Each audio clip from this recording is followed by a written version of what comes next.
It's the Mixed Martial Arts Hour with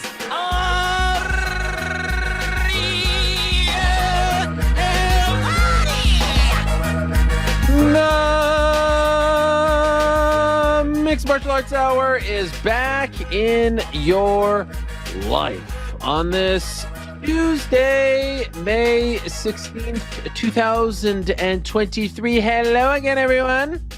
I sure hope you're doing well. It is so great to be here with all of you on this beautiful Tuesday afternoon in New York City. And yes, I am not in studio right now. That is because, as I told you, I am off to Dublin in a matter of hours. But there is massive news going on in the world of fighting, in the world of mixed martial arts. It's a very, very, very big day. It's an important day. It's a breaking news-ish kind of day. And so we had to do a special Choo Choo Tuesday edition of the program. Now, we are live right now. So lest you think we are pre-taping this, lest you think that we are, we are running a premiere that isn't live. No, we are live. I see you, OC. I see you, Tech. I see you, Nova, Primetime. I see you, Stephen Dawson. I see you, Olajuwon Dream. We are live and in living color, and we are here for one reason and one reason only. I told you yesterday that we'd be doing a Tuesday show. I didn't tell you who would be on the show. That's because, I was allowing the process to play out. But this morning at around 5 a.m. Eastern Time, we got the news via the Professional Fighters League and via the New York Times that Francis Ngannou has signed with the PFL. His MMA home is now with the PFL. His boxing home is still TBD, but we now know the answer to the MMA side of the question, and that is he is headed to the PFL. In a matter of moments, we are going to be joined by the man himself, the most talked about person in combat sports right now, Le Predateur, the lineal heavyweight champion of the world. He is joining us live on this program in a matter of seconds. As always, we are presented by our good friends over at DraftKings Sportsbook. Download the DraftKings Sportsbook app today. Please use the code MMA Hour when you sign up. Again, that's code the MMA Hour only at DraftKings. Thank you very much to Squarespace as well for their support. This is how the PFL broke the news earlier this morning. Check it out. No one has ever been in his position. Heavyweight champ walks away. We don't know the end result. He could sign tomorrow for the most money anybody's ever signed for in fighting history. Francis Ngannou is the lineal heavyweight champion of the world. And so we'll see what he does. I chose the PFL out of everyone in order to change the game of MMA. For whoever feel ready, I'm the baddest mother on the planet. I'll be fighting in the pay-per-view super fight division. It has always been my goal to control my own destiny. When somebody feels respect, you get the best out of the best. The reason why I signed with the PFL is because of they are willing to develop the sport. Most importantly, in Africa, I stand for my people, for my community, I fight for them. And to get something like this to bring back home is like a huge accomplishment.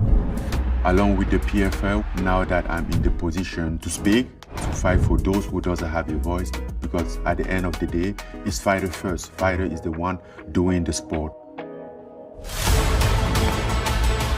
At the end of every accomplishment, there's another challenge. That's how you build your own legacy.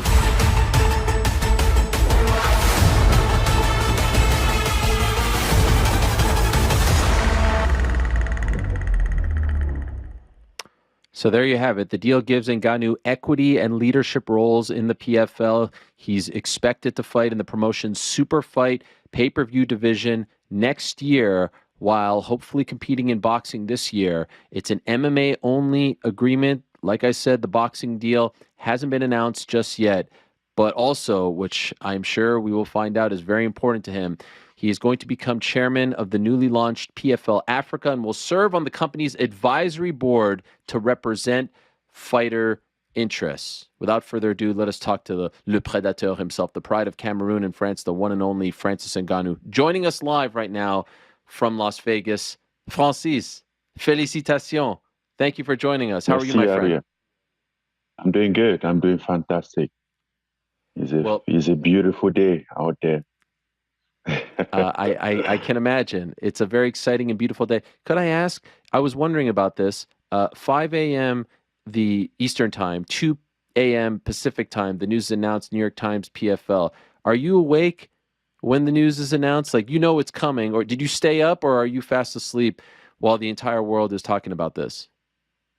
I tried to sleep, but I couldn't sleep. I had a nap like early in the evening because I was so tired. Then I couldn't sleep anymore. I set my alarm for 4 a.m. for the sports center stuff, but I couldn't sleep until then.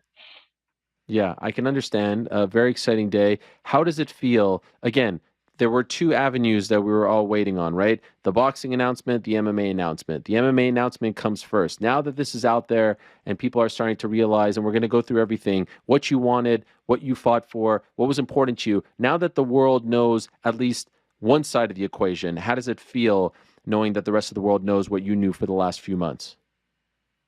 Oh, it feels pretty good. Not only because the rest of the world know, but because I get a pretty good deal for myself. I get what I wanted and even better. So couldn't expect anything more. So there's a huge relief after that. Like I feel like I finally take a breath. So You, very good feeling. you called it a pretty good deal. Is there anything that you wanted that you didn't get? Um, no, I mean, no, like you can ask for the sky. I wanted reasonable things that I finally get them, and then I even get more. Like there was some stuff on the table that I didn't even mention, like the PFL Africa been in the in the work for like the past 2 years. I didn't even have to ask that. There was already have it, and they put it on the table, and now I'm like, damn, this is what we are talking about. And from the moment that on the first call, when I spoke with Peter Mary, which is the CEO of PFL, and then he mentioned this, and I'm like, yes. And what is that? Like, because I know that people will come with a lot of BS, like blah blah blah blah blah. Then he kind of explained to me, and then I'm like, what's your vision about that? Then he explained, and I was just listening, like, okay, make your show, but if you're joking, I'm gonna cut you. But he seemed very serious, and I see the vision was like real. And I'm like, I think this is it. But I couldn't tell him right away that this is it.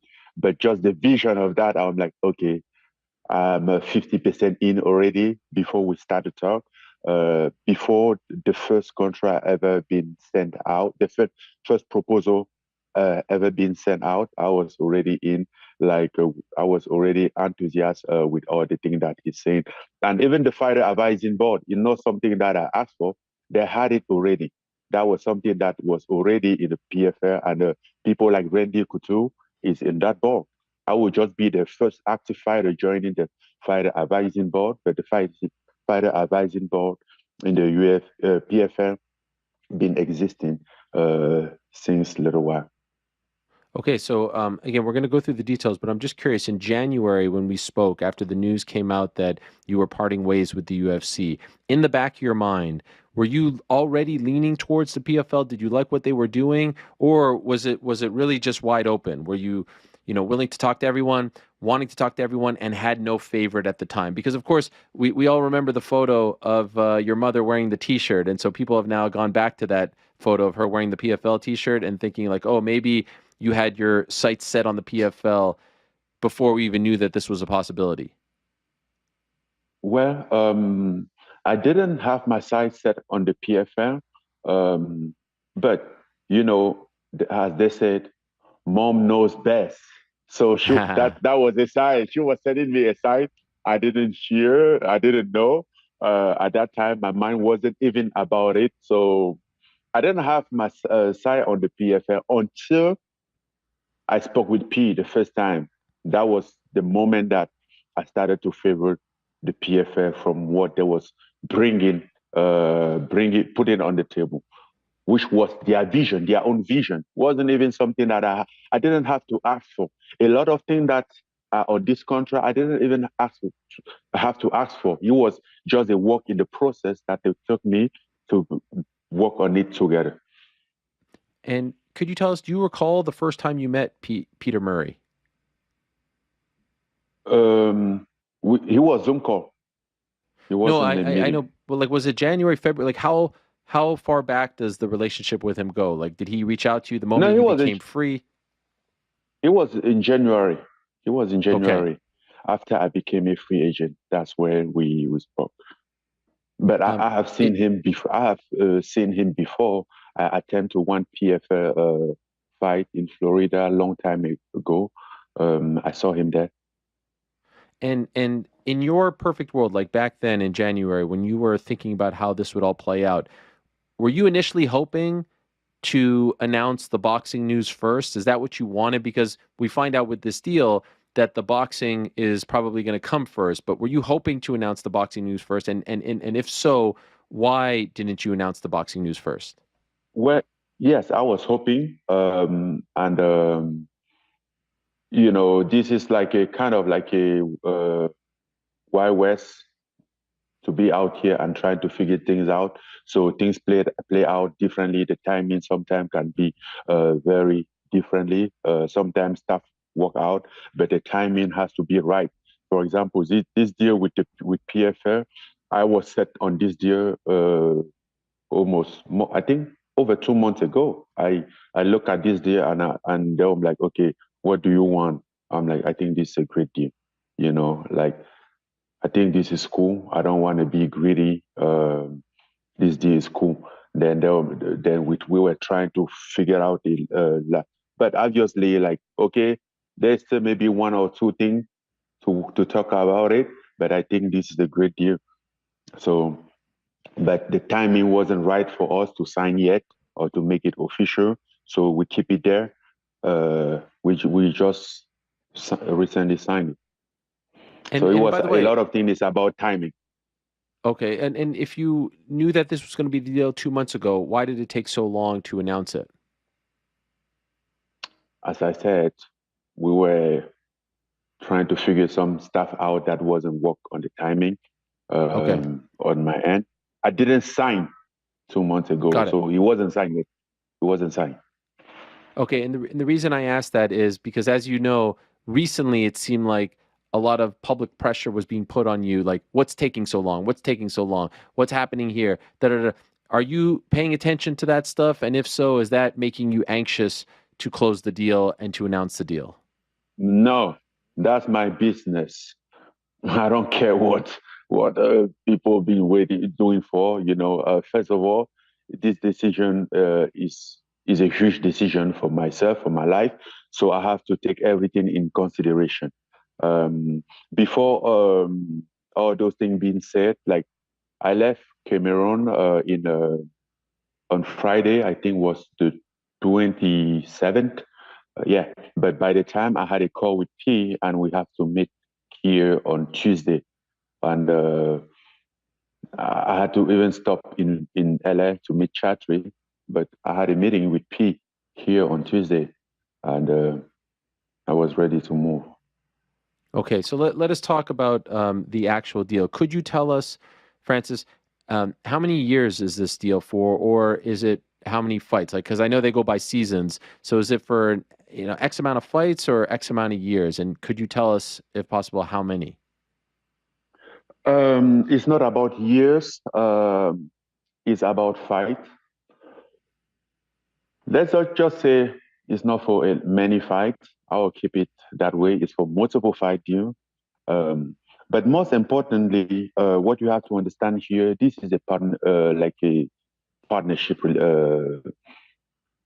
strategy partnership. Like for example, PFL Africa is not going to be something for 2 years. It's for life. Mm, You understand? right, right. Like yeah, though that's something that we're gonna work on it like basically forever. So there is not a time limit on that. The amount of fight year doesn't really matter. We are already in the business, and then even if we have had a certain limitation of fight, uh, that's that's easy to work on. Okay. Is it more than two? Close to two. Okay. And that Fair enough. You will not be a part of their tournament, right? You'll be strictly fighting under the pay-per-view super fight umbrella. Is that fair? Yeah, yeah, So that exactly. any chance you fight, like, they have a deal with ESPN. Is there any chance they put you on ESPN, or is it just pay-per-view only? Um, I don't know. ESPN is not their US distributor, pay-per-view ESPN is their US distributor. distributor on TV, and then they have ESPN Plus, this and that, and they've done one pay-per-view, but they could be on regular ESPN. And so I was wondering if there's any sort of situation where you would just be in front of millions of people on ESPN, the channel, not the pay-per-view platform, or is Uh, it just pay-per-view? no, I think it's just pay. Then I think it's just pay-per-view. Okay. I saw the great video that you posted on your YouTube channel, which I urge everyone to check. It's the Francis Ngannou YouTube channel. And you talked about, don't worry about me, I have a great guarantee. Because the numbers have been thrown around a lot, because you were very honest about what you were getting in the UFC. Other promoters have talked about what they offered you. Is there any way you could tell us what, or even close to what your guarantee Other is? promoter have been talking about what they are offering me.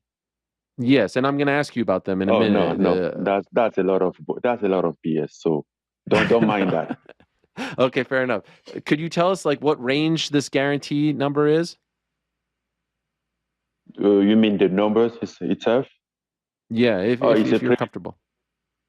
It's for myself. I get myself a pretty good guarantee. And guess what? They put even a guarantee for my opponent. And I think this is something that Chachi want to leverage about it because I told him about this. They put my opponent is going to have a base salary of a guarantee of 2 million when he fights. So, and then that's just the guarantee, maybe the basic. So it depends if he's like a have a leverage to negotiate. He can negotiate and ask for more. That's his own, but he will be having a minimum of 2 million, and yes, we guarantee that. But as far as mine, I get a little more than that. Let's say that, Okay. oh, a lot Pay-per-view more, a points? little more than that. Hmm? Pay-per-view points, right? Yeah. Of course. So I'm happy that you mentioned that guarantee for the opponent, because it seemed like it was being twisted into you trying to limit what your opponent was going to make. In reality, what you're telling us is that you have put in your contract that anyone that you fight is going to make a base of $2 million. You will not allow them, the promotion, to pay your opponent, whomever it is, less than 2 million. Is that correct? Yes, that's correct. I don't want to get in the fight that I'm gonna fight someone that work his way to be in that position. Then they give me all the money, then just give him a little pennies, then he move home. Then I'm like, oh, I fight. No, I think that wasn't fair. I'm like, okay, if you are willing to pay this to me, but what else is on the table? Like what my opponent can get, because yeah, if some guy getting in the ring with me, in the octagon with me today, he must be the guy, right? There's no question about that. He must be the guy. So we both are going to perform. You always need to tango. And if you tango with someone, you have to take that in consideration, right? It's your partner, regardless of the fact that you are fighting, you are in the same side. And if I was in his shoes, I would have liked to be to get that opportunity. You know this is unprecedented, right? In the history of MMA, I've never heard anyone ask for something like this. Why was it so important for you to do this? Because I didn't want to get if they give me a lot of money and then don't pay my opponent, I will feel like, oh, I came and I collect everything. Like sometimes some in this business, some what I have learned is that this is little weird, right? And they can cut somebody pay to pay you because that's what they want, that's you that they want. And I didn't want to have that feeling, even though it wasn't true. I didn't want to have that feeling that it's all about me. It's about Hmm. fight and it's about fighters. And yes, let's make sure that the guy that I'm fighting um, is going to have his own money. He's going to have a proper training camp. He's going to afford a good training partner. He's going to afford anything that he needs to be at that level, you know. So he was Okay, so easy we to. talk. He was a easy work to do. Basically, with PFL, I didn't even have to fight for it. They were just down, like they were just like done, you know. That is good to hear. So we've talked about around the number of fights. We've talked about that it's MMA exclusive. We talked about how much your opponent is going to make, at least the base, that you're getting guaranteed money, that you're getting pay-per-view points. The other thing that we've learned is that you get to pick your sponsors. Now, I just wanted to ask you about that because PFL has a uniform, but they also allow, to the best of my knowledge, two sponsors that you can go out and get yourself if you're a fighter. So it's not like the UFC deal where, you know, you wear a sponsor, you may get a cut of that, or you wear a sponsor, you don't get a cut of that. Or it's not like Bellator where you could just wear whatever you want. Could you tell us about your specific sponsorship deal? Can you put as many sponsors as you want? Can you, No, I think is there it's an X amount? How much? I think it's about two or three, just as though the same fighter, but and he also has to be approved according to like what the promotion sponsor are. So, which is exactly what I've been asking even at the UFC, you know. And the reason why that point was very important for me because 2 years ago, just after the Stipe fight, we were having a before Crypto.com announcement come up. We were in a close deal with another crypto company for over $1 million of contract. I'm talking about money that I'm not making fighting right at that time, and I lost that money just because they have a sponsor. But what do I have about that sponsor? Nothing. I just have to walk around with this logo on my shirt and didn't even have a say. So, and I've been asking about that, like, okay, this is not fair because that's the hurt. By the time I was negotiating, that's the hurt. Like the deal was done. It was done, and just 1 week before, you see like over $1 million fly away like that, Mm. a money that you never had. Okay, so the sponsorship thing is very important. Now, I want to ask you about the fighter advisory board, which, if I'm being honest, I heard about at the beginning of PFL, but you don't hear much about it. To me, when I think of an active fighter having a seat at the table on behalf of the fighters, this feels like the closest thing that we have seen to an actual union of sorts. Because I've often said, like, the fighters don't have a seat at the table. There is no collective bargaining. There is no voice for the fighters, right? A company signs a deal, slap the logo here, slap the logo there. Oh, we're going to do a TV deal here. We're not going to give you a percentage. What exactly does it mean when you say you are now a part of the fighter advisory board? Like, what kind of conversations are happening? What kind of voice do you have on this board? Exactly the kind of conversation that we just spoke about, that like my opponent have to have a guarantee money. That's what's going to be happening, and then that's what you're going to be hearing about more often, you know, because that was the reason. That was like I was speaking on that, basically kind of like a fighter advisor. You Wow. understand? Yeah. Yeah. So that's exactly what's going to be happen. So fighter advisory board is a board that is there to advocate for fighters who doesn't have voice, who are not all there, although they are not in the table, but they are the one making the sport. Promotion doesn't make sport. Fighter makes sport, and people seem to forget that. Would you like to see more active fighters on this board? Of course, I wish so. I wish to see Is that possible? more fighters. I think it's possible, and I'm gonna do my best. I'm gonna be speaking out, uh, and even trying to engage some people to Yeah. be part of it because it's not me. It's not about me, you know. Um, and the reason why I'm on this one is just because I was the one right there, and then they kind of like put it in the deal. But it's not really a position that I want. It's not like something that I really want to like. Okay, I want to take a front. I just wanted somebody there that I'm sure that okay, this guy is fighting for fighters, then I don't. That from there on, I don't care about the fighter. I don't care on being there or not. It's not a job for me. Okay. Chairman of PFL Africa. We know they just launched PFL Europe. We had heard that they want to expand to these other regions as well. What does that role entail for you? What will you be asked to do as chairman of PFL Africa? Um, First, I think that's the most exciting part of this deal for me. Besides, I mean, this is the big for me. This is the big part of this contract, the PFL Africa type, because that get me excited more than anything else.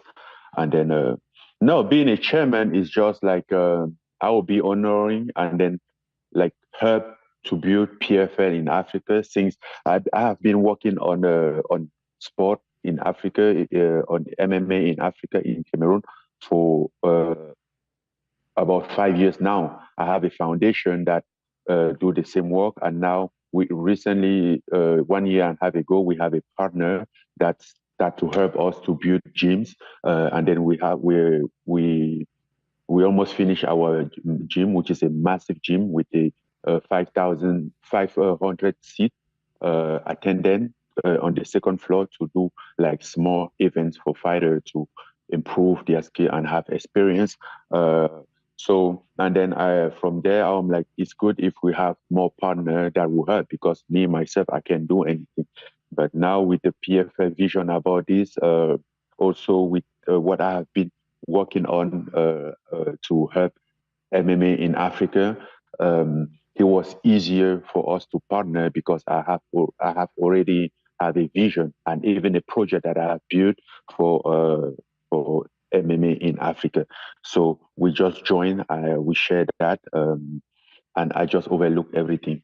They still they will keep the operation, uh, everything that is like operation, but I will overlook. Do you have any idea when the first PFL Africa event might happen? We talk about that quite a while. We talk about that a lot, and we were talking about like I was pushing for next year, 2024, and then they make out some good point because we have to go there and push fighters and in those small promotion to have good training and good experience. So we're gonna provide them resource to bring up their level. At the same time, it's gonna also help us to set up the company there because it's an African company. We're gonna set everything there. We're gonna announce. Uh, we're gonna build everything there, find the venue, and do all the logistic work. So they said we are looking at the beginning of 2025. But even though I agree with them, I'm still pushing for 2024. For you personally, would you like the first PFL Africa event to be in Cameroon, considering that's where you're from, and I would imagine that means the most to you, or does it not, if it's not Cameroon, it's okay as long as it's in Africa? Okay, so this is the thing. I'm Cameroonian and I will always fight for Cameroon.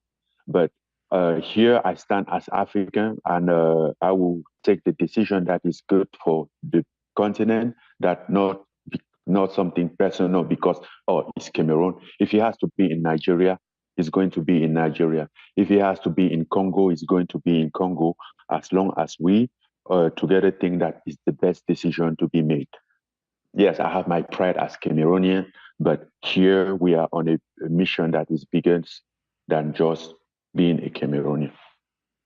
So I've seen a lot of positive feedback today about this deal because it seems like people recognize that you're getting the things that you want. You told us back in January you want respect, you want freedom, you want dignity, you want to grow the sport in Africa. It seems like you got all these things. The only kind of negative that I've seen really so far, and I want to ask you about it, is yes, this is great, but it sounds like he's not going to fight until 2024. We want to see him fight earlier because, of course, the last time we saw you was in January of 2022. Why is it that it doesn't seem like you will fight for PFL this year, that it will be next year, 24?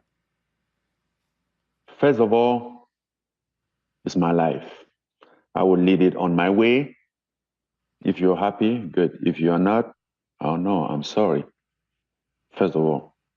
Secondly, as I said, this deal is exclusive MMA. And also, we will need, PFL will also need time to find a opening for me to build up the opening, right?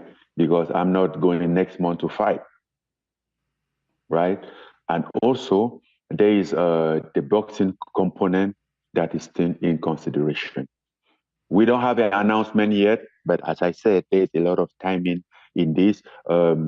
We can have a big fight or not, or just a tune-up fight sometime soon, and that's what I'm hoping to have a boxing fight before fight in PFL. So that's also one of the reasons why 2024 is the best fit. So in a perfect world for everything you, has to happen. Tyson Fury is still out there. Deontay Wilder is still out there. I don't know about Anthony Joshua. All those guys are still out there. And there is an opportunity as well. There's a possibility as well to take a tune-up fight, to get there and have a feeling about it once before the big fight, whenever it comes. so the perfect world for you is you fight in boxing this year and then MMA 24, right? You want to fight this year. It would just be boxing first, right? Yes. Could you tell us, are you close to making a decision which route you'll go in boxing? Opponent, promoter, promotion, platform? Is there anything close right now?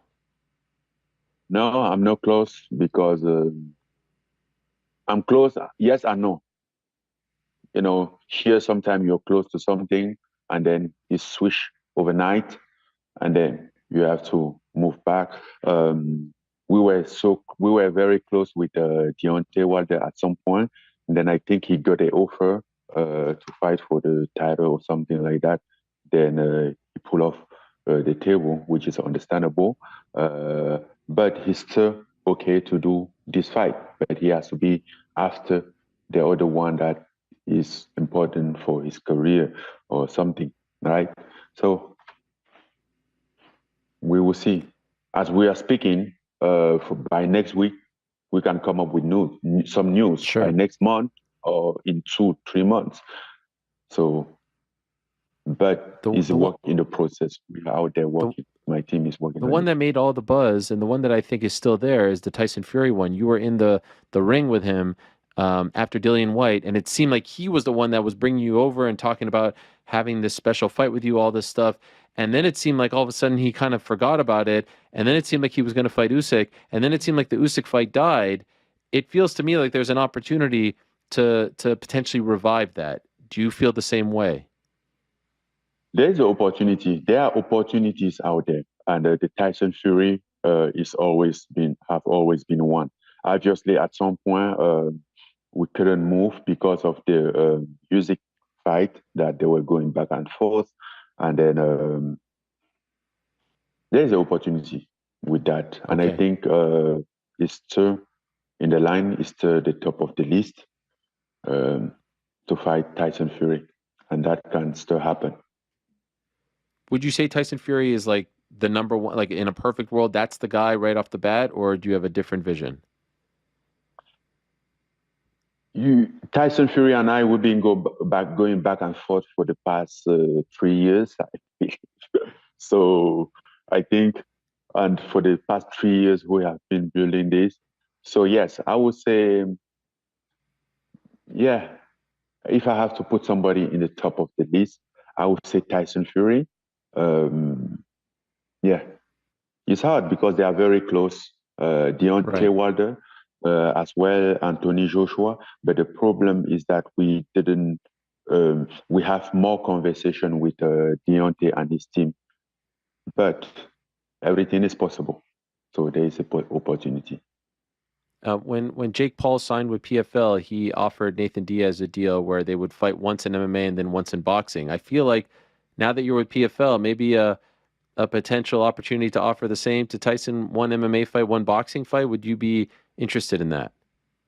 that's what he's been asking, right? I'm very interested in that. We do the boxing match first, then he gets some training. I'm waiting him in the octagon, in the Oh smart my. cage. In the smart cage. Yeah, That's right. In the this smart will be cage. crazy in the PFS smart cage with those gloves. That would be dope. Okay. Could I ask, ultimately you went with PFL for MMA. Was it down to PFL and someone else as far as MMA is concerned? Were you weighing two or three options? As I said, since day one that I spoke to P, and he was clear that I was 50% in.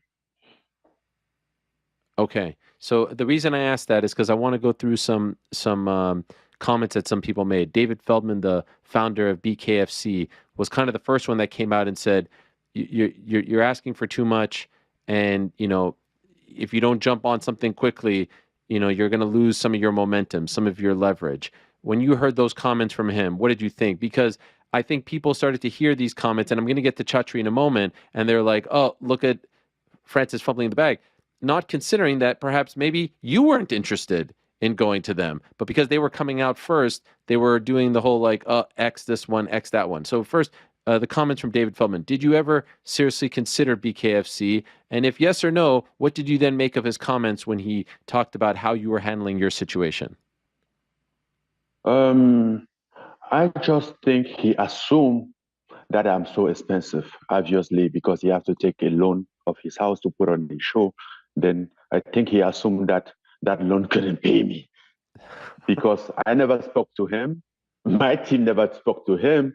And then when I Wow. saw his comment, I'm like, where is this guy coming from? Then I checked my phone. I call my team. I'm like, do somebody talk with this guy that I'm not aware of? And everyone check his message. Well, I'm like, bro, we just saw this and they're checking. I'm like, no, we haven't talked to this guy. So I don't know where he came from. So that's even why I didn't talk about it. I'm like, this guy is just a joke.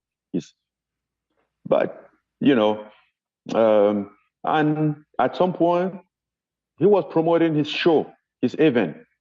Yeah, he gonna do anything, take a little bit of PR here and there, everything that he can do. But I never talked to that guy. We never asked him anything, and he never even reached out. Not to say we weren't interested, we weren't, but he never even reached out. So he didn't know if yes or not we were interested. Okay. So Two sides to that's every like story. that's why like that's what I say like some promoter out there, hey bro, two faces, crazy stuff. A few weeks ago, I had Chatri Sichotong, the founder of One Championship, in studio. He said, "I'm meeting with Francis on Saturday in LA. I feel like we are close, and I think that we can offer him the best deal." Uh, the meeting happens Sunday night. Monday morning, I wake up to a message from Chatri saying that we're out of the Francis sweepstakes. We couldn't come to terms on the non-financial terms. Then it comes out he said that you wanted to be on their board, that you wanted to control how much your opponent made, all this stuff. When you heard what Chatri said after the fact, what did you think? Well, I think he's just being chattery. Um, I've heard about it, but I have to feel on my own, you know. Um, I think Chatri was just performing. First of all, he has a meeting and he has to go on the show to announce the meeting. Everybody that I have had a meeting with, I had meeting with PFSO uh, many times, and you never heard of. I haven't signed with PFL, and you never heard of.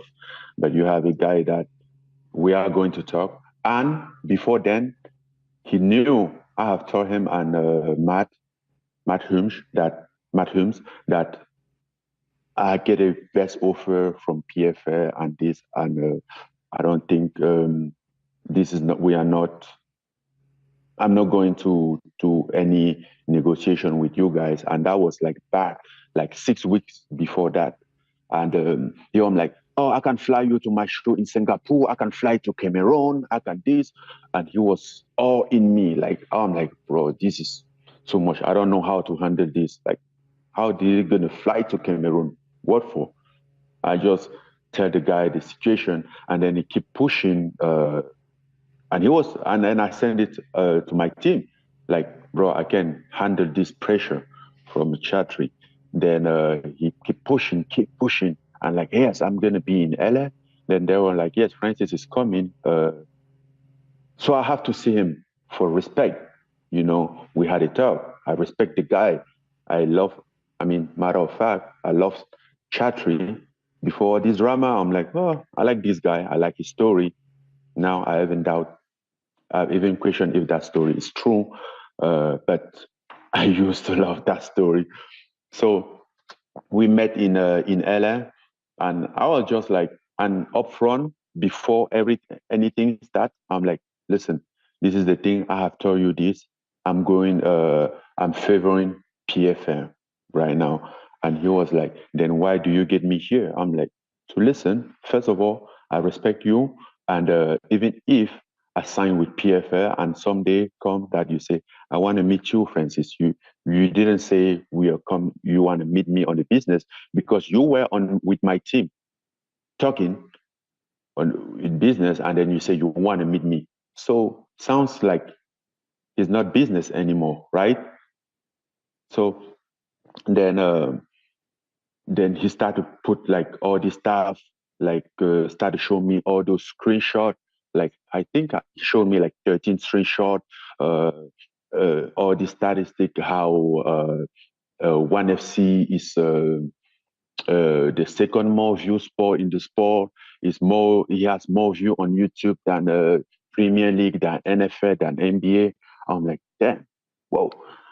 And he has a lot of those. I'm like, hold on a minute. Like, anyway, that was the whole meeting. And at some point, I really like, okay, it's good. I respect this guy, and I take this meeting. I don't want to be rude, but I was just coming out of a 11 hours flight, and have another flight to take to go back home.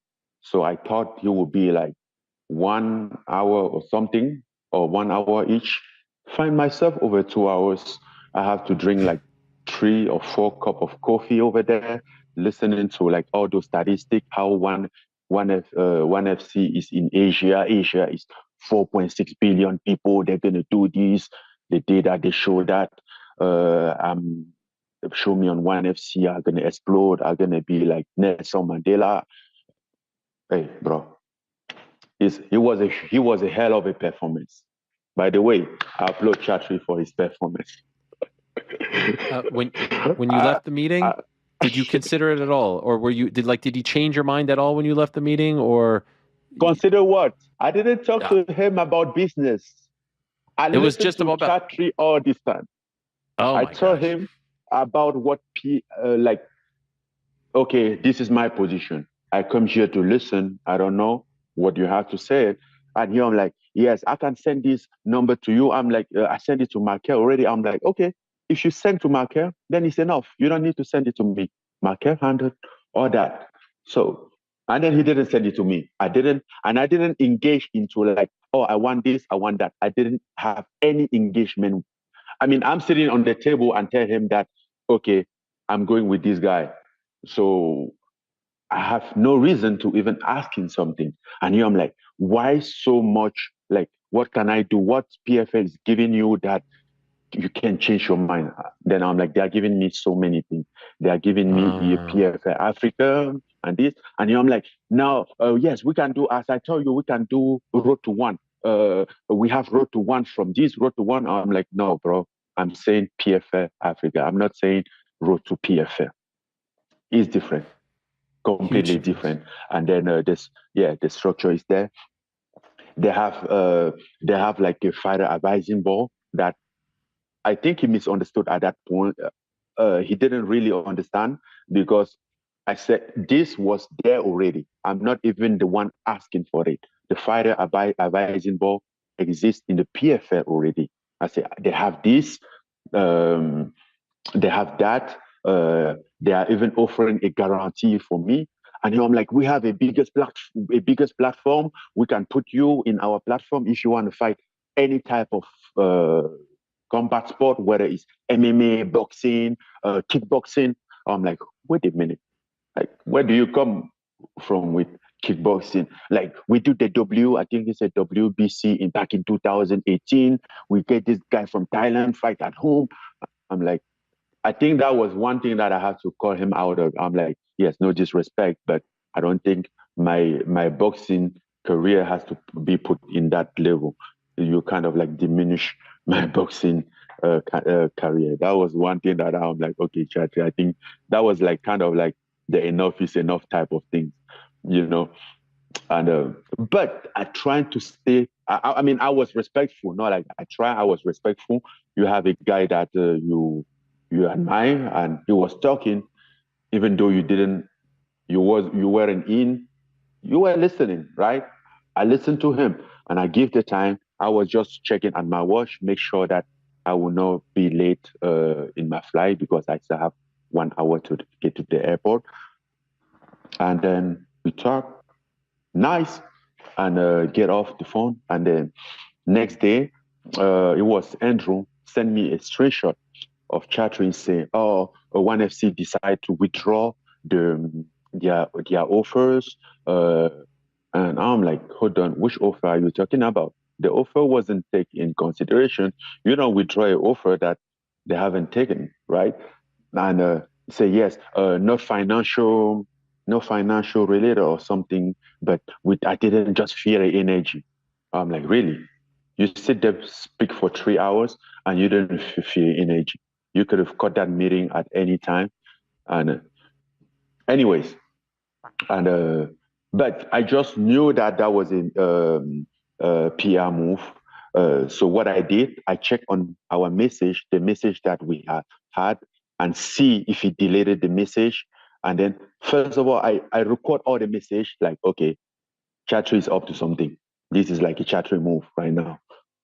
And obviously, I found one message missing afterward, but I record all the message to like, okay, let's do what you're about to do. I'll watch.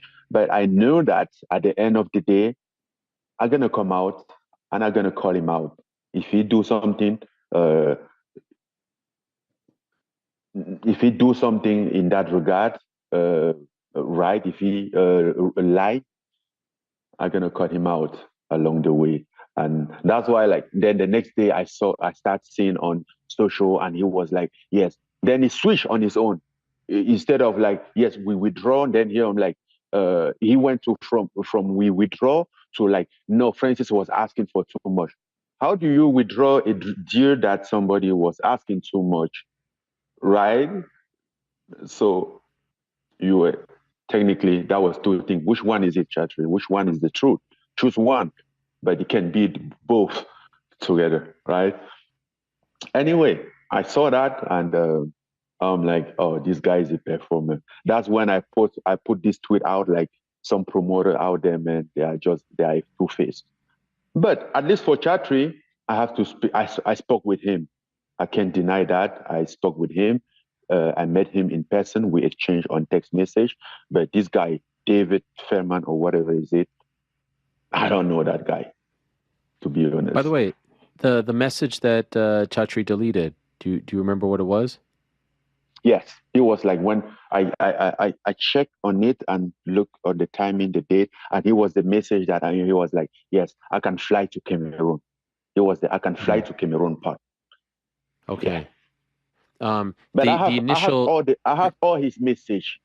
I'm like, this guy, like, because when I went back and looked at the message. I'm like, okay, something. But they have told me about Chatri, like, oh, is this? I'm like, no, I can't judge a man by people opinion. I respect the guy, and they can all get wrong about somebody sometime. But he was just Chatri.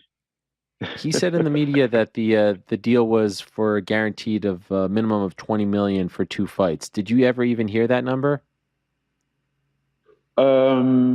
Michael and Andrew, they told me about something that he was putting, but as I said, and listen, one of the things that was in Chatri dear,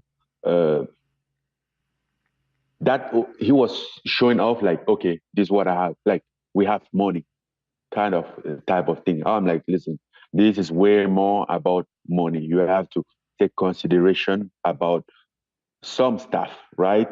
And we didn't talk about money. I didn't ask him anything. I listened to this guy talk. The only thing that we spoke about was like, oh, you know, introduction, talk about family, talk about fun stuff before get step into it. But I didn't talk anything about it, and I didn't say this is this. I want this. I didn't say like, oh, I could have this, because obviously, like, if you're engaging with somebody in the negotiation, even if it's a good deal, you will still like, yes, but this. I mean, you get a leverage. If that's an offer, you get a leverage of negotiation. I didn't initiate anything. I didn't want to give him that hope. So he left the table like knowing that nothing is happening. Like I couldn't I try and because at some point it was like, what can I do to make you change your mind? I'm like, I don't know. It's, you know, so I think he felt really bad about it.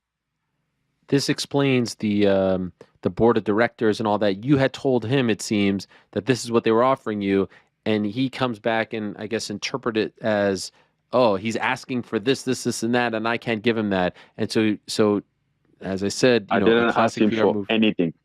Okay. I didn't ask Now, him for anything. the one that I thought was really interesting that was quiet throughout this whole process was Bellator. Did you or your team ever talk to Bellator about a potential deal? Yes, I met.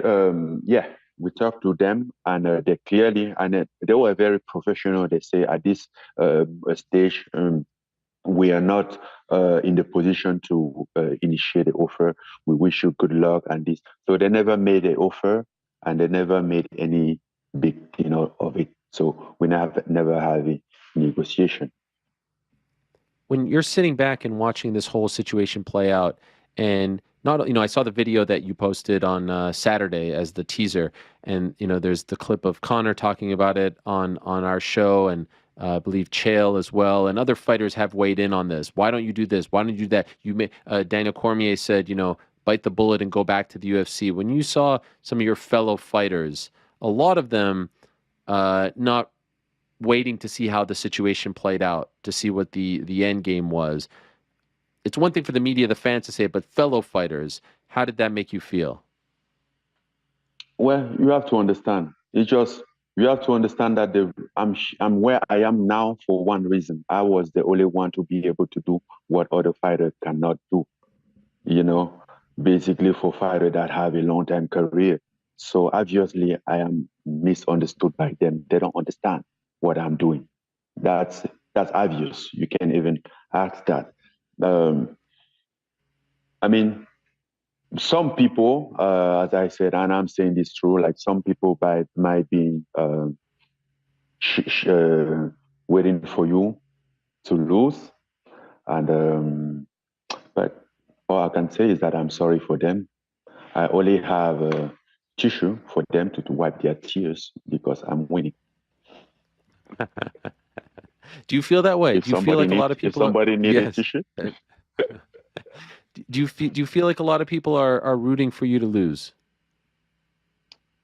some are, some don't just understand the situation. Some also want you because, like, when there is a news, something like that, someone your side, and if since they don't have your reaction instantly, and then the only thing that they have is what is out there, and they take it in consideration. But that always lasts a very short period of time until you reset the scale. On the flip side, do you get support from a lot of your fighters? Maybe not publicly, but are you feeling Yeah, support and love? Is it more private than of course. public? It's more private. It's been more Yeah. private since the beginning. Yes. Since the beginning, I've been having support from some fighters, but it's more private, and I understand that um, because at the end of the day, I wish everybody to do what's good for him, what he think is good for him. That's his choice, and yes, to provide for his family. Can I ask you about something I talked to Chael Sonnen about last week? We were talking about Nathan Diaz. His situation, somewhat similar to yours. He fought out his contract. He went and is doing something else, right? Nathan Diaz was at a UFC event recently, and they showed him on the screen, and they celebrated him, and they said the door is always open. Why is it that it feels like you would not get the same reception? Why is it that Dana White said recently, the door is closed, you will never fight again in the UFC? Why does it seem so contentious towards you and not towards him, when in reality it kind of feels like the two of you did the exact same thing? I think the person to answer that question best is Dana White.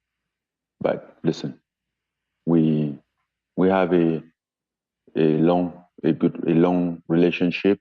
I respect that. I respect what UFC have done for me. I appreciate them. I move forward with my life. We had a contract. I fulfilled the contract. We didn't. We couldn't agree on another one. Then I go on my side. We should be. They should be able to go on their own side without a bad blood. I don't have anything personal. I'm just doing business work, and I'm obligated to do what is good for me. You understand? Mm-hmm. And and I'm sorry if what is good for me is bad for somebody, as long as I don't personally hurt you. I mean, fairly, I'm just doing what is good for me. The rest, I don't care. Do I look like someone that? Why should I be upset? Why should I be? Everything is being playing out very well for me. So I'm good, man. Has the door closed in your mind too? Like, are you saying like you may have closed the door, but I closed it long? Like, do you feel the same way, or are you not that type of person? In the fact that yeah, I didn't just like the way that things plays out, and I met with before my last fight when I fought Siringan. I met with Dana in Delia, a restaurant out of a win. And then I went to him. We spoke. I'm like, yes. And I said, I appreciate everything that you done for me. I appreciate all the help. But at this point, I feel like I don't belong anymore. I feel like I'm not in the promotion. I'm I'm in a fight in the promotion, and I don't know exactly how come I get to a fight with the promotion. Um, he was telling me, and he was like, "Yes, we want you here. We want you here. I think you have to change your team or something."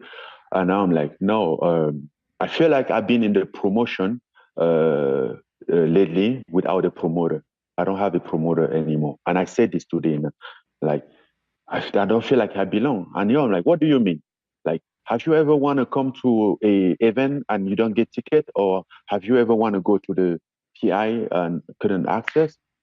And for a moment, I thought about it. I'm like, man, this guy is so good. Like, look how he switched the situation. So what I will be working my whole life to have access for event and the PI. So kind of. Anyway, but personally, and I have to talk to him like man to man. I'm like, I'm cool, right? I'm not just happy of how our business is going. That's all. So Okay. And and I'm and good.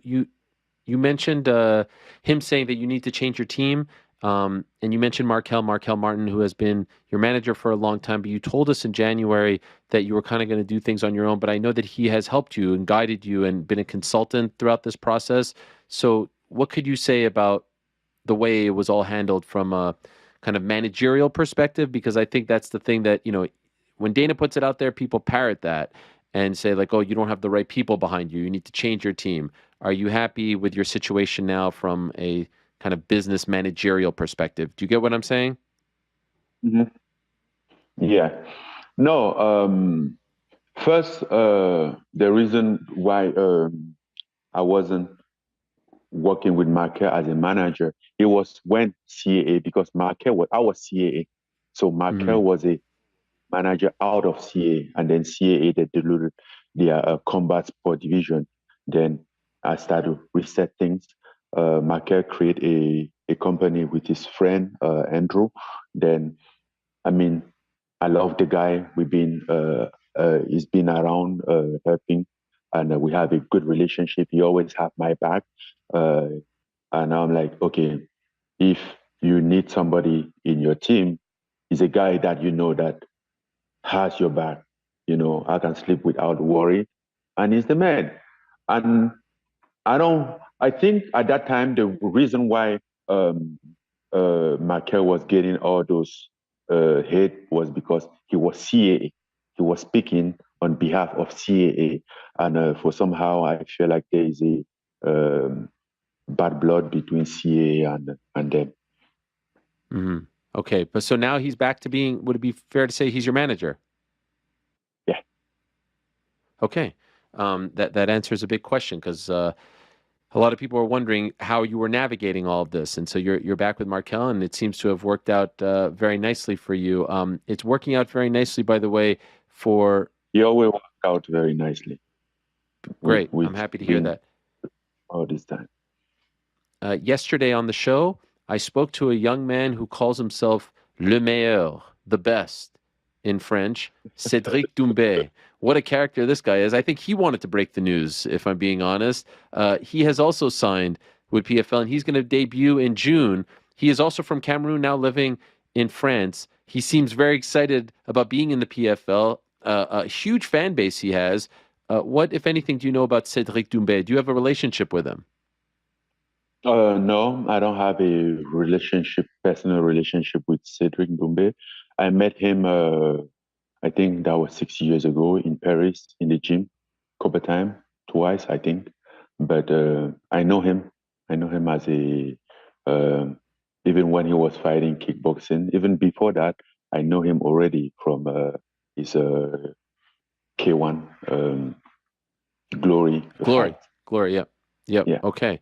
But that's someone who, could be a huge part of the PFL Africa plans as well, because he's so popular also in Europe too. And I'm going to wrap this up in a moment. Thank you so much for the time. Could I also ask, is there anyone in the heavyweight division in PFL right now that is of interest to you? Are you familiar with any of the names there, or is it possible that it will be someone outside? I saw Fabricio Verdum calling you out. Is it possible that it's going to be someone from outside of PFL who you'll make your debut against? At this point, everything is possible. And all the guy in the PFL right now, even the champion, like one thing that is clear is that we're gonna see how the season go. That's one thing. And I don't know, maybe the opponent will be coming outside, but that's the PFL work. It's not mine. I'm not a matchmaker. I'm just a fighter. Okay. It would be interesting if they say the winner of the heavyweight tournament gets $1 million and then gets to fight you, for a minimum of two, like that. That would you're the ultimate prize at the end, right? You're the lineal heavyweight champion of the world. You're the baddest man on the planet. Mm-hmm. I feel like that would make the tournament even bigger, right? Yes, for sure. No, is that being discussed or not yet? Like, that's being discussed. That's the option. Obviously. Okay, that's an option. Okay. Yeah. Do you have of the people available? Do you have a dream fight out there right now of the people who are not in the UFC that you could potentially fight? Is there someone out there that you would love to fight? No yet. People out of the UFC? No, not yet. Okay. There are not so many free agents. There are not so many. Yeah, but that could change by the time you fight, right? that could change. So that's what we have some time for that. Yes, and if you were to predict what month or so, what time frame do you think you'll make your debut for PFL? What do you think? April, March, May, next? What are you thinking? January, maybe February? Maybe February okay. Or March. Yeah, I like that. My prediction. Okay. Do you feel, Francis, like we haven't addressed something? Is there something else that you would like to get off your chest now live on the program? You've been very gracious with your time, as always, with us. But I just wanted to know if there was something that you wanted to talk about or address. It's been a long road to get to this point, and there's still a little more work to do, right? There's the boxing component, which I know means a lot to you. But up till now, is Yeah. there something that we didn't address? No, we didn't. I think we did. We went to everything, um, and I can't remember. I can't think really straight. I didn't sleep too much tonight, No, I know. I um, know. You did and a great I job had for someone who it didn't did. sleep a lot. I have a back-to-back interview. By the way, someone is waiting me, but we did Oh, geez, everything, and I'm sorry. I didn't know someone was waiting. I don't like to be rude to them. I no, apologize. no, I didn't know no, that. no worries, no worries. But as I said, I wanted to say I thank the UFC for the opportunity for the 7 years career, and I also say thank you to PFL for this new opportunity. Not only for me, but for the opportunity that we're now bringing it back in the continent, and to all our fans, the real fans that been following and support, or the real media, because some media, I don't know, but I do thank everyone. So yes, it's been great. It's been a good stuff to work on. Yes, very exciting time. And I saw a nice little video there from Jake Paul, who's also with the PFL. He was very excited about you joining. And then the next tweet he said, and now I found out that Francis picked me to lose against Nathan Diaz, but that's why I respect him, because he keeps it real. So perhaps there's some No, I business to be mean had. I've been realistic. I mean Jake Paul he made his statement as a boxer because at first he was just a YouTuber. I think Yep. now he's a boxer. But I know Nate.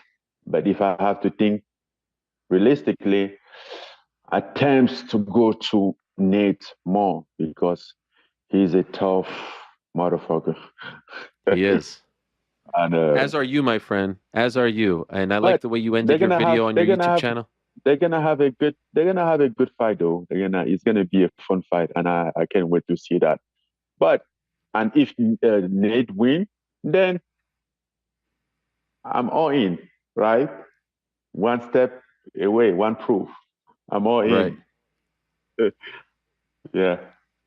I like the way Okay. you ended your video on your YouTube channel. You're still the baddest mofo on the planet, the lineal heavyweight champion, and now the newest member of the Professional Fighters League. Thank you so much for the time, Francis. Really appreciate it. And again, congratulations on this big deal.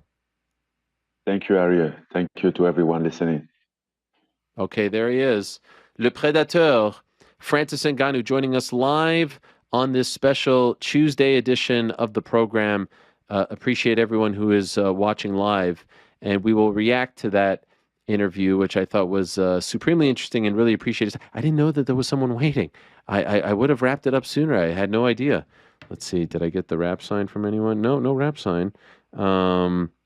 So, yeah, all good there. And GC and New York Rick are going to join us. New York Rick featured heavily in the announcement video, so he got to get his thoughts on what just transpired and what was said moments ago by one Francis Ngannou. So stay tuned for that. We'll go another 20 or so minute here on the special Tuesday edition of the program. But first, a quick word from our good friends over at Squarespace. As you all know, we love Squarespace. The great people over at Squarespace continue to support us, and this episode is sponsored by Squarespace. Squarespace is the all-in-one platform for growing your business online. Again, if you want to start a newsletter, an email campaign, a travel diary, a fighter blog, your own recipe blog, whatever it is. I mean, Mysterious Frank himself has multiple sites already. Go to squarespace.com right now. With Squarespace, you can sell online and manage your email campaigns and even book appointments all from your business's website. You can head to squarespace.com/MMA Hour for a free trial. And when you're ready to launch, use offer code MMA Hour to save 10% off your first purchase of a website or domain. Again, that's squarespace.com/MMA Hour for a free trial. And then you can get 10% off your first purchase of a website or a domain. Also, As always, we are presented by our good friends over at DraftKings Sportsbook. A ton going on in the world of combat sports. You can get in on all the action over at DraftKings. You've got the big Katie Taylor versus Chantel Cameron fight. I'll be there Saturday at the 3 Arena, the world famous 3 Arena. Just my second trip to Dublin. I cannot wait. Off to the airport right after this. Also, Devin Haney versus Vasily Lomachenko, gigantic fight. What about Mackenzie Dern versus Angela Hill? All that and more right now over at DraftKings Sportsbook. And in addition to all of that, you can get in on all the NBA action right now going on with the playoffs over at DraftKings Sportsbook. New customers can make a $5 bet and score $150 in bonus bets instantly. Plus, everyone can score a no-sweat same-game parlay every day during the NBA playoffs. Download the DraftKings Sportsbook app right now and use the code DMAR. That's code DMAR only at DraftKings Sportsbook. Buckle up now. Gambling problem? Call 1-800-GAMBLER. In Massachusetts, call 800-327-5050 or visit gamblinghelplinema.org. In New York, call 877-8-HOPE-NY or text HOPE-NY. That's 467-369. In Kansas, call 1-800-522-4700. On behalf of Boot Hill Casino Resorts in Kansas, 21 and older in most eligible states, but age varies by jurisdiction. Eligibility restrictions apply. See DraftKings.com/sportsbook for details and state-specific responsible gambling resources. Bonus bets expire 7 days after issuance. Opt-in required. One bonus bet issued based on the amount of initial losing bet. Eligibility, wagering, and deposit restrictions apply. Terms at sportsbook.draftkings.com/basketball terms. Please support them because they support us. All right, so the Francis Ngannou interview has come and gone. Time now to get some reaction from the boys. Mr. GC, who's in New York City, Mr. New York Rick, featured heavily in the promo. I mean, as far as like the big moments in your career, New York Rick, where does that? I mean, you go on this snazzy promo. The guy's driving a Bentley, for goodness sakes, and it's your voice. It's a fantastic clip too. I mean, it's almost like you curated it for the video, Rick. Go ahead. Yeah. Go ahead. Listen, I may have put in a good word to get that placement, and they abided. No, it caught me off guard. I'll be honest, hearing my own voice when I clicked that because I didn't expect that. But yeah, cool, very cool. But I mean, more than anything, let's talk Ngannou. Let's talk Mr. Okay, so Francis. Your Ngannou thoughts, New himself. York Rick? I'll go to you first. We've been talking about this for quite some time. I mean, even dating back to prior to January, when, this was the story of the year. It's really been. Since he says 3 years, I would say it really started to heat up leading up to the Cyril Gane fight when we knew that he was going to play out the deal, right? And so now here we are with one half of the picture painted, if you will, right? It's the MMA component. Yep. Done. Signed, sealed, and delivered. Your thoughts on the deal, the points of the deal, and what he said in the interview. I mean, there's a lot of different directions here. Go ahead. Yeah, there's a lot of different things to think about. I've always thought, and I've said this on our show, I've always thought that he should have signed the MMA deal first. I know the boxing in terms of the timeline of what he wanted to do and actually enter the ring, the arena to compete in, was boxing first. But I've always thought this boxing foray is going to be a risky proposition, right? It's not his primary sport. As much as he wants to be a boxer and loves boxing, and that's not to say he's not going to have success in that realm, but it's risky, right? MMA is his bread and butter. MMA is where he's made his money to this point. I've always thought he should find the MMA home, solidify that, and then go chase the boxing fight, which is, coincidentally how it ended up. I'm not sure if that's how he intended it to end up. It seems like he's been trying to work on boxing things for a long time. So that might be more a timing thing than an intentional strategy part. But I've always thought that this was the safest route, right? Now he's got his MMA home locked up. There's no more conversation about did he make a mistake leaving UFC? Is he going to find an MMA home? All these people are talking about it. That part's sewn up, and now he can focus solely on, do I take a fight against a lesser opponent? Do I take a fight against a big name boxer like a Tyson Fury or Deontay Wilder? Are they even interested in boxing me? Now he can solely focus on that. As far as the deal itself, I mean, how could this be looked at as anything but a home run? He talked about all the different elements beyond the money that were important to him. He mentioned them in the initial interviews with you, the things that he wanted from UFC and other people who were coming to the table that were negotiating points that he wanted to see from a prospective employer/partner. And PFL seemed to check all of those off. The one that I didn't hear him discuss or see out there yet was in regard to like wider kind of healthcare coverage and things like that. That was one of the points he made. But with him having a seat on this executive board and talking about all the things he's planning to do forward and their investment in him, to me, that feels like an opportunity for him to kind of continue to push for those things and have the representation and be the person in the room, being a voice for that. So if you're looking at the list of things that he laid out previously, he pretty much got all of them. If you're looking at, did he leave for a lucrative offer and be able to say that he can look himself in the mirror and stuck to the morals and the things that he believed he was standing up for at the time? You have to think that that's a success for him as well. And then from the PFL perspective, the debate that I hate about who's the number 2 promotion continues to rage on and rage on and rage on. If you're the promotion that signed the biggest free agent in decades, that's probably a good feather in your cap to be able to say, we're making a splash, we're the number 2 promotion, and step out of the pack. And now it remains to be seen kind of like how they utilize them, what the pay-per-view is going to look like. There's a lot of bridges to cross when we get to them. But right now, day one of signing the contract, it feels like a win for Francis. It feels like a win for the PFL. And quite frankly, it feels like a win for MMA free agents moving forward. Like if you're a big time free agent, if you're a Conor McGregor, if you're a John Jones, if you're an Israel Adesanya or any of these fighters, and you come upon free agency, you've now got an example of what other organizations are willing to offer, what sacrifices, what concessions they're willing to make, and your value instantly goes up. So it's up to the fighters, it's up to the future free agents, it's up for people that are in this negotiating position to leverage that. It's up to them to be able to recognize their value and push for it. But Francis Ngannou laid out a blueprint. If you're somebody out there, you can now look to this and say, look at what he got in addition to the money, the concessions that were made, the things that he was able to negotiate for with his leverage. And I can't see this as anything other than a home run for everybody involved right now, right? There's still a lot to be seen, but right now it feels like a win for all parties. And so again, it's exclusive as far as MMA is concerned. He could do whatever he wants as far as boxing is concerned. And who knows, maybe he does end up linking up with Jake Paul and MVP, but right now he's still a free agent in that world. Seemed like he was 2-3 fights max. He didn't say the exact number. That's interesting. He's going to be fighting on pay-per-view, not on linear television.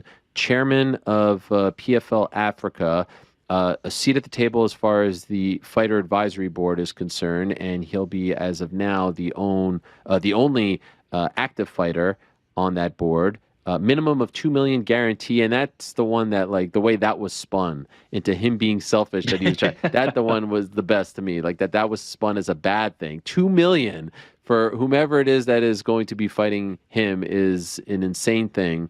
Own sponsors based on what their situation is, but a little bit of freedom there. I mean, again, people could say, oh, equity in the number 2 is like having equity in a AAA. You could spin this whichever way you want, but you go back to the original statements that he made, GC. He said he wanted respect, he wanted freedom, he wanted dignity, he wanted to be a part of something bigger than himself. It feels to me like we're checking off every single box. Now, I can understand. Joe Blow sitting at home in Idaho could not give 2 shits about PFL Africa. I understand he doesn't give 2 shits about Fighter Advisory Board. I can understand he doesn't give 2 shits about sponsorship, about minimum pay. He wants to see his cage fighting on Saturday night at Buffalo Wild Wings. That's all he cares about. And in his mind, he is upset that he is not getting John Jones versus Francis Ngannou. I will remind you that of the fights out there for Francis, who's been in the UFC for quite some time, the only mega fight left was John Jones, right? Like, Sergey Pavlovich, as great as he is, isn't a mega fight.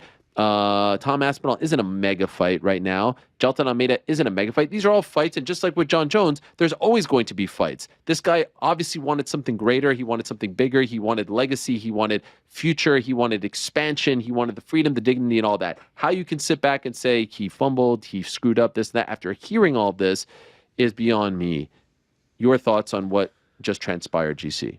Well, one thing that you said was, how people have been pointing out how he has had such high demands throughout this and he's never going to get it. It appears that he's gotten that with PFL. It feels like every box has been checked and he didn't sell himself short on it. And 2 things that I find so interesting is, one, the PFL Africa thing and then having a seat on the board.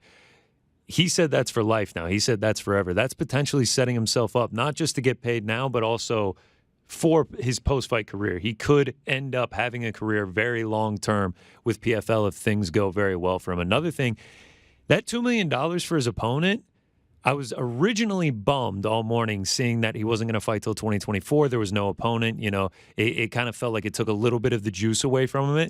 But now that I think about it more, with this $2 million guaranteed for his opponent, I'm inclined to believe that his opponent isn't in the PFL currently. I think that $2 million is going to be able to lure someone else, a big name, an interesting fight, to the PFL. And I mean, I think that's huge. I think those two things are my two biggest takeaways from the deal.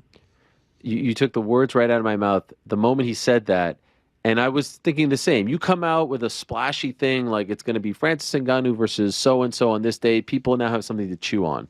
And so I felt the same way as you when I saw this all progressing and leading to this announcement today. But then when you hear that and you say, all right, February, because let's be honest, like all the dudes that he mentioned in boxing don't have fights just yet. And who knows how that plays out. And we'll see how it plays out. It might not be the situation that everyone wants from him. But again, I don't know if, like, honestly, I don't think he cares. And what we want may not be what he wants. But the point is, come February, March, we don't know who's going to be available, how many fights people have left, all that. It's all very hush-hush. I mean, even he didn't want to talk about the fights he just signed for goodness sakes. Now, will the UFC, will Bellator, will these companies be, you know, they know what's up. So someone's asking, like, can I get another? Can I get another? They'll understand what's going on, and they don't make it easy to get out of contracts. But when we're assessing the deal now, we have to also take into account, yeah, the dude who he may fight in his debut may not be a free agent right now or a PFL fighter, and that kind of changes a lot. There is a case to be made on the flip side. Hey, go in there, starch some jabroni in PFL. Anyone. Build yourself back up again, get the momentum, knock out 60 seconds, 90 seconds, and then go to boxing, as opposed to doing the tougher thing first and then going to MMA where they're paying you all this money.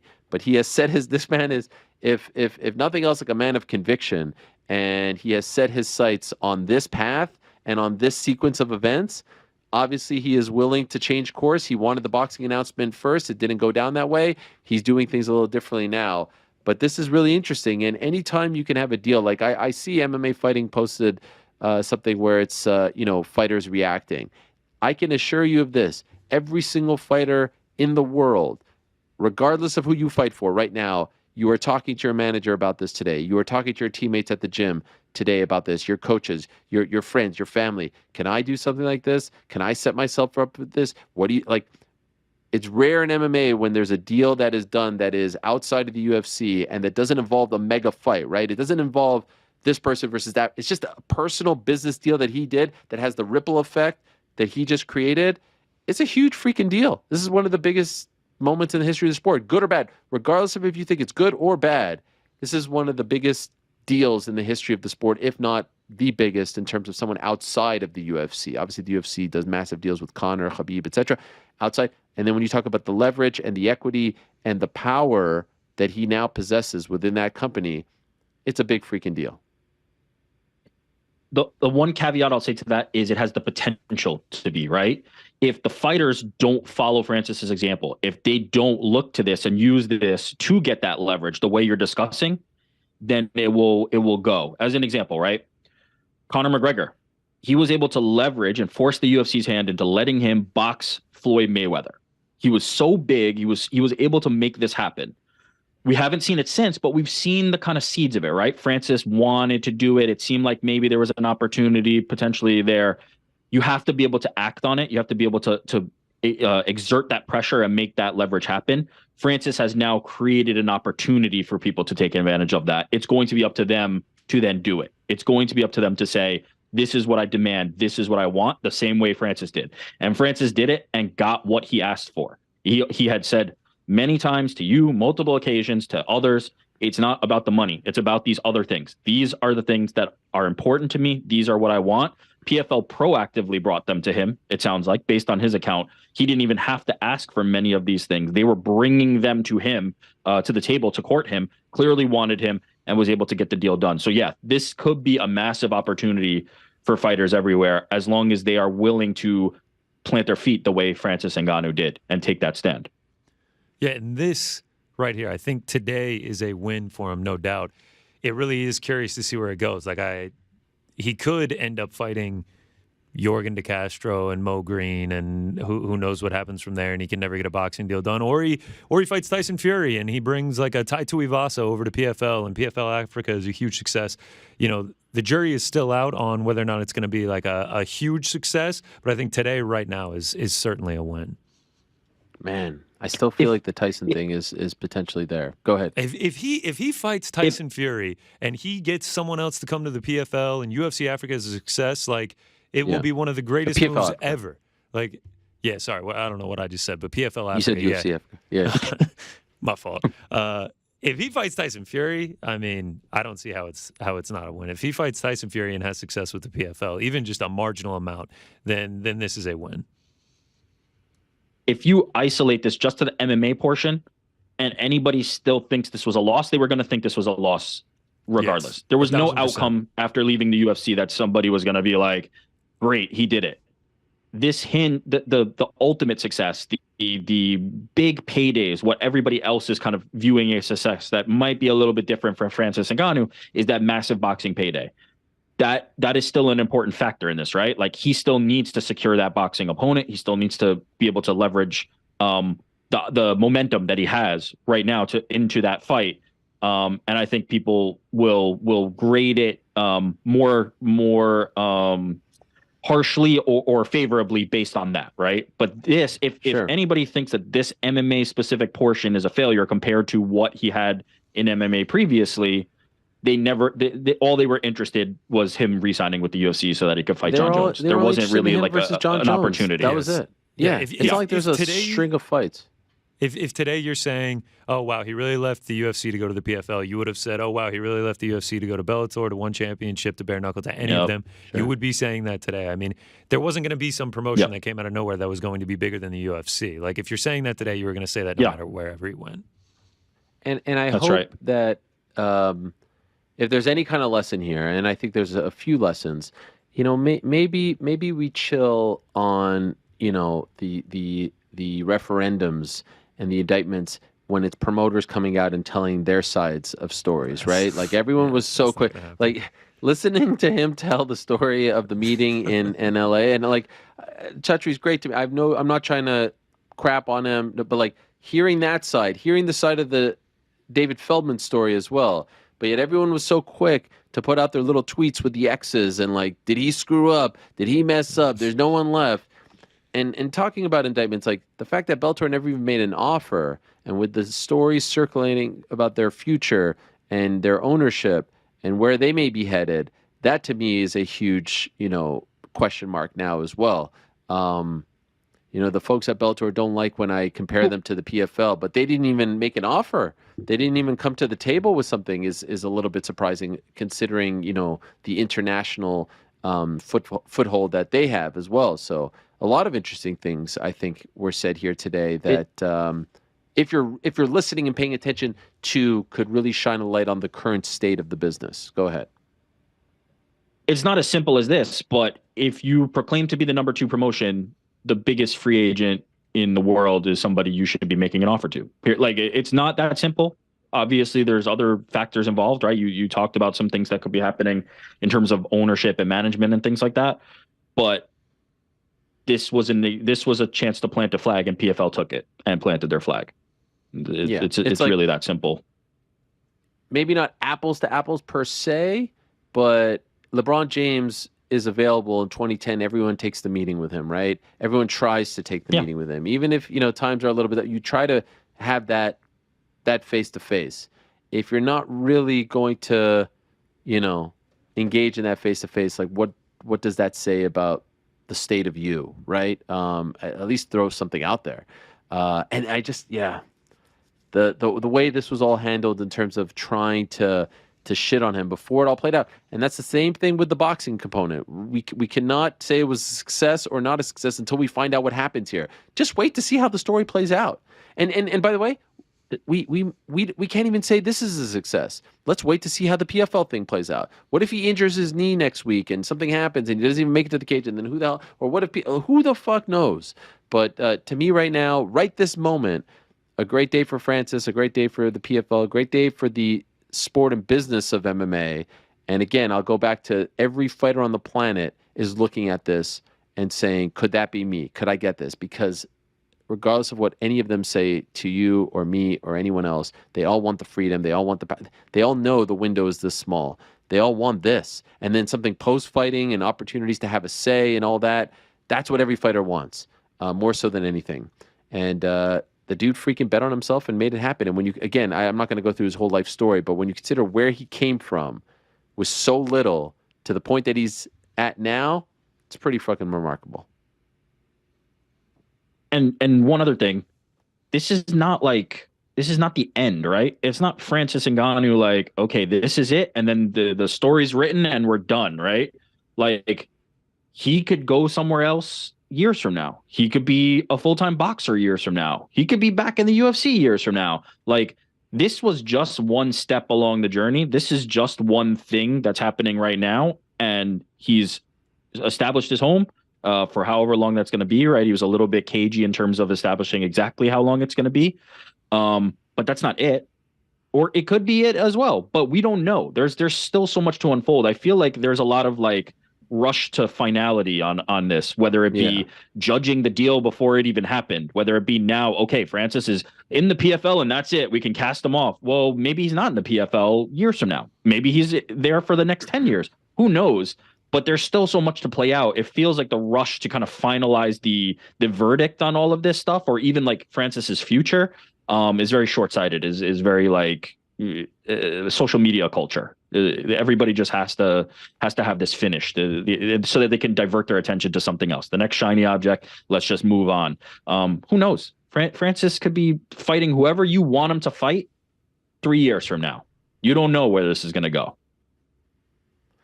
Two last quick things from me. I love the story about like, do you ever not get tickets? Do you ever not get like, that's what some fighters want, right? Like they want to be there front row and lost. That's what some fighters want. And his interpretation of that is like, wow, like you think that's what I'm here for? Free tickets and, access to the PI. Pretty remarkable. And as he said, so eloquently, Mama does know best sometimes, and so I guess that famous picture of his mom wearing the BFL shirt was a telltale sign that he would end up there one day. Pretty remarkable stuff. Some unfortunate news to end the day on. We did just get a tweet here from our friend Jessica Rose Clark, who has announced that she is leaving the UFC. Thanks for that, Frank. Frank sending a text to the group chat in the middle of the Francis interview. Appreciate that. I mean, you're not supposed to be watching your phone right now. Well, I mean, I'm watching everything, Frank, okay? It's unfortunate, but she says she has some plans for the next step, and she's very excited, and she will announce that soon. So all the best to Jessica Rose Clark. Any final thoughts, Frank, on what we heard today? I mean, I think everyone's been waiting on your take on the Francis situation. To be honest, the last two notes you hit were my favorites. The, hey, but you can go to any UFC event you want for free. And then the second was, I imagine a world where Francis actually consulted his mom about the PFL. And she was like, yes, son, this is the one. Yeah, they gave me a free T-shirt. No, and then she's like, okay, well, I get all this, the guarantee, blah blah blah, but do we get free tickets to PFL events? He's like, oh, I'm not really sure. Let me find out. Oh my God, you know yourself, Frank. You know yourself. Great insight there from Frank. It wouldn't be an episode very much. without. No, it wouldn't. A special Tuesday edition in the books, friends. Thank you very much for stopping by. I hope to check in with you all from beautiful Dublin town. Anything you want me to bring back for you, Frank? Anything you want some haggis? Do you want some, what would you like? Bring it all. Couple cans of the Black Forge Stout. Oh, yes. Can I bring that over the I think you can. The pond? Yep. United 1K Premium. I think you can. Provided you grab the right suitcase when you get here. Yeah, oh, that's not very nice. Yes, I will look to check that out. And by the way, I know that haggis is a Scottish thing. By the way, everyone's gonna get all upset. It's not Irish. Black sausage. Yeah, is that a thing? Is it black sausage? What is it called? Are you going to partake in one of your like traditional breakfasts on the day, or is it just for MMA that you do that? I don't know. I guess I got to do something Irish, huh? Yeah. Bacon still around? Irish breakfast. Isn't that a thing? I can figure it out. A little Irish coffee. Irish coffee. A little, was it like Bailey's? Bailey's, or is that... Yeah, we can do that. We can work something out. We'll figure that out. We got a few days. Yeah, we got a few days. Thank you, gents. Appreciate you all very much. Appreciate the crew very much as well. And obviously appreciate Francis Ngannou very much. Very exciting stuff. Appreciate him coming on the program to talk about it all. And yeah, that's it. Frank, you can hear my music. There it is. I thought that was kind of like peculiar. For a second. Yeah. And usually you're good these days with that, but you were leaving me kind of, it was like a rebound that was just bouncing. By the way, what do you guys think of my home studio? Do you think that we should just do the show from here all the time? I mean, I used to do the show from here during the pandemic for like 2 years. What do you think, Frank? No. What was with the lawnmower or the vacuum? Well, some people need there wasn't a vacuum, I can assure you of that. I thought it was an airplane. I'm like, that is the longest airplane I've ever heard. Was it loud? Was it really loud? No, just... People like to get their lawns mowed. What can I say? They should do it at night. What can I say? I saved the day, I guess. Actually, there's a push to ban like the leaf blowers because they say it makes too much noise during the day. Yeah, they should be using scissors and a rake. Yeah. Although I think less people are working from home these days, so I don't. We don't have this problem in New York City. Issue. That's true. No, I will not make this a habit. It's never the same, but happy to be able to do this for all of you. No show tomorrow, like we said, so we'll be back on Monday to talk about what should be a very memorable weekend in the world of combat sports. Yet again, and by the way, full episode in the books less than 24 hours ago, featuring the likes of KSI and Cédric Doumbé and Aljamain Sterling in studio as well. So go check that out on YouTube or wherever you get your podcasts. Again, thank you so much to Francis Ngannou. Congratulations to both him, his team, his family, and the PFL. Going to be very interesting to see how this all plays out. I'm sure we'll be talking about it. Back on Monday, same time and place. Until then, I say peace. I'm out of here.